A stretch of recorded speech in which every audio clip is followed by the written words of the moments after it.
اب میں سارے کا خلاصہ آپ کو بیان کر دیتا ہوں. وہ یہ ہے، یعنی ایک حدیث یہ ہے کہ جس کے اندر حضور نے فرمایا کہ من اللہ کا تمیمتن فقد اشرک، کہ جس نے تعویذ لٹکایا اس نے شرک کیا. اب دوسری حدیث کے اندر اس کی وجہ بیان کی گئی، اور وہ وجہ کیا تھی کہ حضور جب مدینہ تشریف لائے، دیکھا لوگ ایک دوسرے کو دم کرتے ہیں، لیکن ان دم کرنے کے اندر شرکیہ کلمات کہہ دیتے ہیں. اللہ کے حبیب نے جب یہ دیکھا تو آپ نے منع کر دیا کہ دم نہیں کرنا، دم نہیں کرنا. سارے لوگ رک گئے، کوئی کسی کو دم نہیں کرتا تھا. اب ایک مرتبہ ایک صحابی کو سانپ نے ڈس لیا. جب سانپ نے ڈسا تو اللہ کے حبیب خود پوچھتے ہیں ہل منکم راقن یرقیہ، کوئی ہے جس کو دم کرے، کوئی ہے دم کرے؟ تو کہنے والے کہنے لگے کہ حضور میں دم تو کرتا تھا زمانہ جاہلیت کے اندر، لیکن آپ نے تو منع کر دیا، اس لیے میں نے چھوڑ دیا. اب اللہ کے حبیب نے فرمایا ایسا کرو، ذرا مجھے بتاؤ تو صحیح کون سے کلمات پڑھتے تھے تاکہ میں دیکھوں تو صحیح کیا اس میں کوئی شرکیہ کلمہ تو نہیں ہے. وہ کہتے ہیں صحابی کہ میں نے اپنے جو کلمات جن کے ذریعے سے میں دم کرتا تھا میں نے اللہ کے حبیب کی بارگاہ میں پیش کر دیے. جب اللہ کے حبیب کی بارگاہ میں پیش کیے، مصطفیٰ کریم علیہ السلام نے ملاحظہ کیا، فرمایا اس میں تو کوئی شرکیہ کلمہ نہیں ہے. اب اللہ کے محبوب نے اس صحابی کو کہا اسے دم کرو،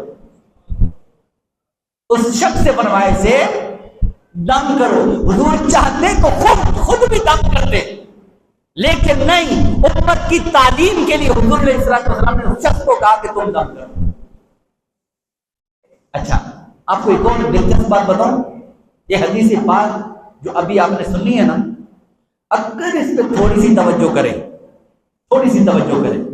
تو ایک اہم ترین بات سامنے آتی ہے. کون سی؟ وہ یہ ہے کہ کچھ لوگ یہ سمجھتے ہیں کہ جو دم ہوتا ہے وہ صرف اور صرف قرآنی آیات سے کر سکتے ہیں، یا پھر احادیث کے اندر جو دعائیں ہیں ان کے ذریعے کر سکتے ہیں. اس کے علاوہ جو کلمات ہیں ان سے دم نہیں کر سکتے. کہ کچھ لوگوں کی یہ سوچ ہے. حالانکہ اگر یہ حدیث تھوڑی سی توجہ سے پڑھی جائے، یہ بات واضح ہو جاتی ہے کہ نہیں، اگر قرآن و حدیث کے علاوہ بھی کوئی کلمات ایسے ہوں کہ جن کے بارے میں تجربہ ہو، مشاہدہ ہو، کہ جب وہ کلمات پڑھے جاتے ہیں تو شفا مل جاتی ہے، تو ان کو بھی پڑھ سکتے ہیں، ان کے ذریعے سے دم کر سکتے ہیں. کیسے؟ ذرا آپ ان الفاظ پہ غور کرو جو حدیث میں. اب یہ بتائیے، وہ صحابی جو دم کرتے تھے اور اللہ کے حبیب نے منع کر دیا کہ اب دم نہیں کرنا، اس کا مطلب کیا ہے کہ وہ پہلے زمانہ جاہلیت میں دم کرتے تھے. کب کرتے تھے؟ زمانہ جاہلیت میں دم کرتے تھے، اور بعد کے اندر حضور علیہ السلام نے انہیں منع کیا کیونکہ اس کے اندر شرک ملا دیتے تھے.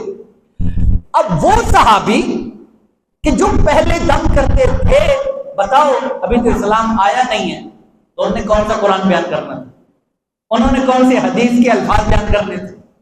اور یہی وجہ ہے کہ جب وہ دم کرتے تھے تو اللہ کے حبیب نے اس سے فرمایا کہ فَعْرِضْهَا عَلَيَّ، وہ جو کلمات کہتے ہو جن کے ذریعے دم کرتے ہو، ذرا مجھے تو پیش کرو، میں دیکھوں تو صحیح میں کون سے کلمات ہیں. اس سے بات کا پتہ چلتا ہے کہ وہ قرآن اور حدیث کے الفاظ نہیں تھے، وہ اور الفاظ تھے. اور جب انہوں نے مصطفیٰ کی بارگاہ میں پیش کیا اور اللہ کے حبیب نے جب ملاحظہ کیا، فرمایا اس میں تو کوئی شرکیہ کلمہ نہیں ہے، پھر حضور نے فرمایا اس صحابی کو دم کرو. یہ کون سے کلمات تھے؟ نہ قرآن کے کلمات تھے نہ حدیث کے کلمات تھے. اور اس نے دم کیا اس دوسرے صحابی کو جن کو سامنے کاٹا تھا.